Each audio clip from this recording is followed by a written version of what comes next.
Hello students. पिछले videos में हमने सभाओं के संबंध में विभिन्न जो टर्मिनोलॉजी है, भिन्न भिन्न जो इम्पॉर्टेंट बातें हैं उनके बारे में डिटेल से चर्चा की थी। जो सभाएं हैं कंपनी के जीवन काल में बहुत इम्पॉर्टेंट होती हैं और ये मानना चाहिए कि सभाओं के द्वारा ही कंपनियों का संचालन किया जाता है। आज हम वार्षिक साधारण सभा के बारे में विस्तार से चर्चा करेंगे कि वार्षिक साधारण सभा क्या होती है। वार्षिक साधारण सभा, जैसा कि शब्दों से स्पष्ट हो जाता है कि प्रत्येक वर्ष में जनरली एक बार बुलाने वाली एक सभा, जो कि अंशधारियों की सुरक्षा के लिए एक महत्वपूर्ण साधन माना जाता है। और ये माना जाता है कि कंपनी का जब प्रबंध और संचालन संचालकों के द्वारा किया जाता है और संचालकों और कंपनी के कार्यों का नियंत्रण अंशधारियों के द्वारा किया जाता है। तो जो एजीएम है, वार्षिक साधारण सभा को हम शॉर्ट में एजीएम के नाम से जानते हैं, एनुअल जनरल मीटिंग। तो एजीएम में वर्ष भर में किए गए कार्यों के बारे में, उनके परिणामों के बारे में जब संचालकों से पूछा जाता है, सभा बुलाई जाती है, उन्हें आवश्यक दिशा निर्देश दिया जाता है अंशधारियों के द्वारा, तो वो एजीएम होती है। और अक्सर प्राय कहना चाहिए कि लाभांश की जो घोषणा है वो एजीएम में ही की जाती है। संचालकों की नियुक्ति की जाती है, जो वर्ष भर के खाते हैं उनकी स्वीकृति दी जाती है। तो ये सारे के सारे कार्य वार्षिक साधारण सभा में होते हैं। वार्षिक साधारण सभा के अगर हम आशय की बात करें, मीनिंग की बात करें, तो हम ये कह सकते हैं कि ये वार्षिक रूप से बुलाई जाने वाली वो सभा है जिसकी सूचना में यह उल्लेख कर दिया जाता है कि सभा को उल्लेख कर दिया जाता है कि सभा को बुलाया और आयोजित किया गया है। यह सभा कंपनी की एजीएम है, वार्षिक साधारण सभा है। ये सभा 1 पर्सन कंपनी को छोड़कर, एक व्यक्ति कंपनी को छोड़कर अन्य सभी कंपनियों के लिए प्रतिवर्ष बुलाना अनिवार्य है। प्रत्येक साधारण सभा में अधिनियम द्वारा निर्धारित साधारण कार्य, जो ऑर्डिनरी और जनरल बिजनेस होता है वो तो होता ही है, लेकिन इसमें कुछ स्पेशल बिजनेस भी किया जा सकता है। तो इस प्रकार की सभा जिसका सूचना में उल्लेख वार्षिक साधारण सभा के रूप में किया गया है और प्रत्येक वर्ष जिसको बुलाना आवश्यक है, उसको हम वार्षिक साधारण सभा के नाम से जानते हैं। वार्षिक साधारण सभा के संबंध में जो विभिन्न वैधानिक प्रावधान हैं, लीगल प्रोविजंस हैं, उसकी हम चर्चा करें तो बहुत सारे प्रावधान आवश्यक हैं वैधानिक रूप से, जिनकी पालना जरूरी है। तो इसमें आती है बात प्रथम और पश्चातवर्ती वार्षिक साधारण सभा के आयोजन में। तो सबसे पहली और सबसे इम्पोर्टेंट बात है प्रतिवर्ष बुलाना। प्रत्येक प्रकार की कंपनी, कैसी भी कंपनी हो, 1 पर्सन कंपनी को छोड़कर, उसके लिए वार्षिक साधारण सभा बुलाना आवश्यक है प्रतिवर्ष वार्षिक रूप से। वार्षिक साधारण सभा जो है वो कोई भी कंपनी हो जब बुलाती है तो उसका इस सूचना में, जो सभा की सूचना दी जाती है, उसमें स्पष्ट रूप से ये उल्लेख किया जाता है कि यह सभा वार्षिक साधारण सभा के रूप में बुलाई जा रही है।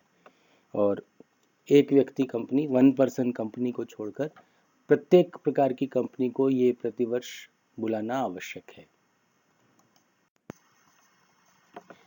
दूसरे वैधानिक प्रावधान की जब हम बात करते हैं तो उसमें बात आती है प्रथम वार्षिक साधारण सभा आयोजित करने का समय। प्रत्येक कंपनी को अपनी पहली जो वार्षिक साधारण सभा है वो पहला फाइनेंशियल ईयर जब समाप्त होता है उसके 9 माह के भीतर आयोजित करनी पड़ती है। यदि कोई कंपनी इस अवधि में अपनी पहली एजीएम आयोजित करना चाहती है तो उसे अपने सम्मेलन के वर्ष में कोई वार्षिक साधारण सभा आयोजित करने की आवश्यकता नहीं होती। अगर हम उदाहरण के रूप में बात करें तो एबीसी लिमिटेड का सम्मेलन अगर 1 जनवरी 2016 को होता है तो इस कंपनी को अपनी पहली वार्षिक साधारण सभा का आयोजन 31 दिसंबर 2017 तक आयोजित करना होगा, क्योंकि इसका वित्तीय वर्ष 31 मार्च 2017 को समाप्त होगा। 31 मार्च 2017 से 9 माह की अवधि 31 दिसंबर 2017 को समाप्त होती है। अतः एबीसी लिमिटेड को 31 दिसंबर 2017 तक कभी भी अपनी जो पहली वार्षिक साधारण सभा है, एनुअल जनरल मीटिंग है, आयोजित कर सकती है। ऐसा करने के बाद एबीसी लिमिटेड को 2016 के कैलेंडर वर्ष में, समामेलन के वर्ष में, कोई एजीएम आयोजित नहीं करनी होगी।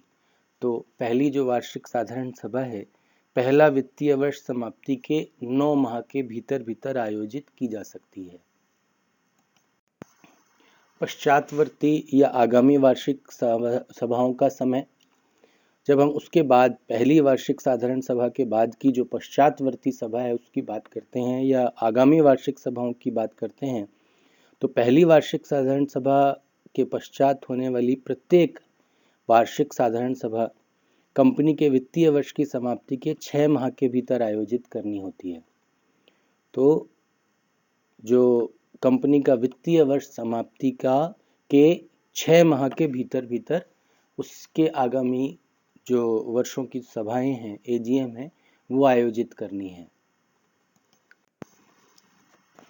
एक वैधानिक प्रावधान आता है सभाओं के समय को बढ़ाने के संबंध में।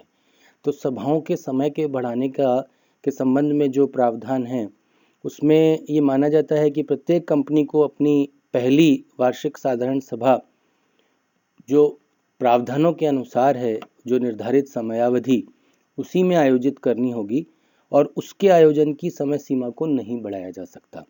लेकिन उसके बाद जितनी भी एजीएम होती हैं, उसकी समय सीमा को बढ़ाने की शक्ति रजिस्ट्रार के पास होती है। जो कंपनी रजिस्ट्रार है उसको प्राप्त है।